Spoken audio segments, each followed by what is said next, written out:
natin ay sweetened coconut. For this recipe, we need 3 egg yolk, 30 grams of sugar, 50 grams of cornstarch, and 2 cups of milk.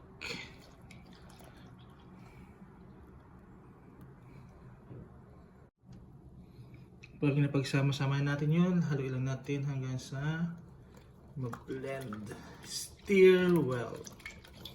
Yan, no? Ganda ng kulay. Hanggang sa ma-dissolve natin yung ating cornstarch, and then magsimula na tayo magluto. Transfer lang natin sa ating cooking pot, and then we're gonna cook it in a low heat. Continue lang yung stirring para hindi mamuho yung ating mixture.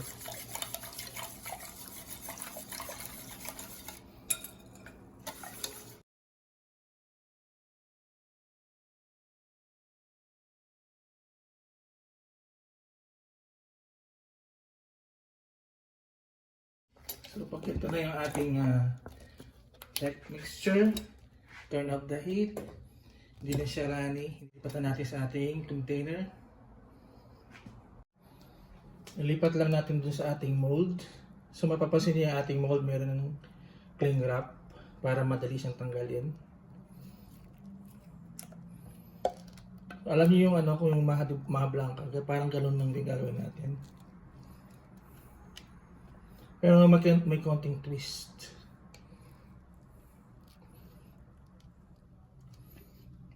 Sakto lang, oh. Release lang natin siya hanggang sa mag-settle na siya. Okay. Tap-tap nyo lang para matanggal yung mga buo-buo. So, leave it in room temperature. Huwag natin ilagay sa fridge. Pag nag-cool down na siya at tumigas na siya, may gagawin pa tayo. And then, we'll be back.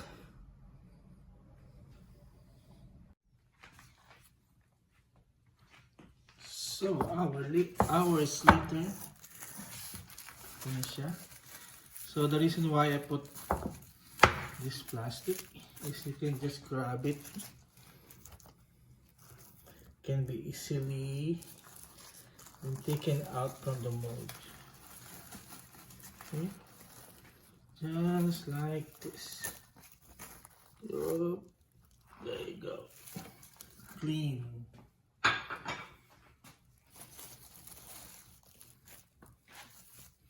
Ito yung ating ginawa kanina. And we can start cutting them. So you can cut it on strip or on a square. There you go. And we have here coconut flakes.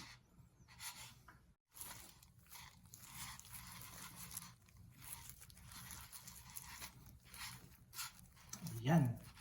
Isang masarap na